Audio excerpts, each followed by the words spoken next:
Football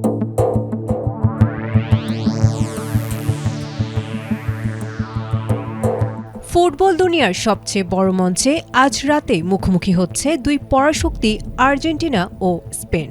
new জার্সির MetLife স্টেডিয়ামে বিশ্বসেরা হওয়ার এই চূড়ান্ত লড়াইকে ঘিরে বিশ্বজুড়ে উন্মাদনা এখন তুঙ্গে। ফুটবল বিশ্লেষক থেকে শুরু করে সাধারণ সমর্থক সবার চোখই এখন এই মহারণের দিকে। মাঠের রণকৌশলের পাশাপাশি ফুটবল প্রেমীদের মনে এই ম্যাচ নিয়ে জমেছে হাজারো সমীকরণ।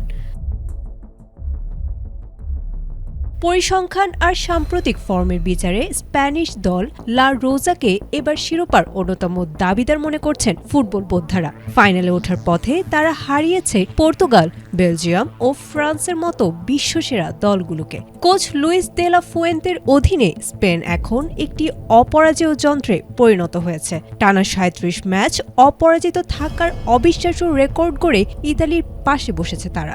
ফাইনালে আর্জেন্টিনাকে হারাতে পারলেই বিশ্বজয়ের পাশাপাশি বিশ্ব রেকর্ডও নিজেদের করে নেবে স্প্যানিশরা। তবে এবারের বিশ্বকাপে স্পেনের যাত্রা ভক্তদের মনে সবচেয়ে বেশি আলোড়ন তুলেছে ১৬ বছর আগের এক সোনালি স্মৃতির কারণে। ২০১০ সালে দক্ষিণ আফ্রিকা বিশ্বকাপে স্পেনের প্রথমবার চ্যাম্পিয়ন হওয়ার সাথে ২০২৬ সালের এই আসরে রয়েছে অবিশ্বাস্য কিছু মিল। সঠিক প্যাড আর সঠিক তথ্য দিয়ে এসো সামলে নিব এক হয়ে মোনালিসা স্যানিটারি ন্যাপকিন। সেবারের মতোই এবারও উদ্বোধনী ম্যাচ, থিম সং, এমনকি প্রতিপক্ষ মার্সেলো বিয়েলসার উপস্থিতি পর্যন্ত হুবহু মিলে গেছে। মাঠের বাইরে রিয়াল মাদ্রিদে হোসে মরিনহোর আগমন কিংবা স্প্যানিশ স্কোয়াডে বার্সেলোনার ঠিক ৮ জন ফুটবলারের উপস্থিতি সবকিছুই যেন ২০১০ সালের সেই চ্যাম্পিয়ন অভিযানের প্রতিচ্ছবি।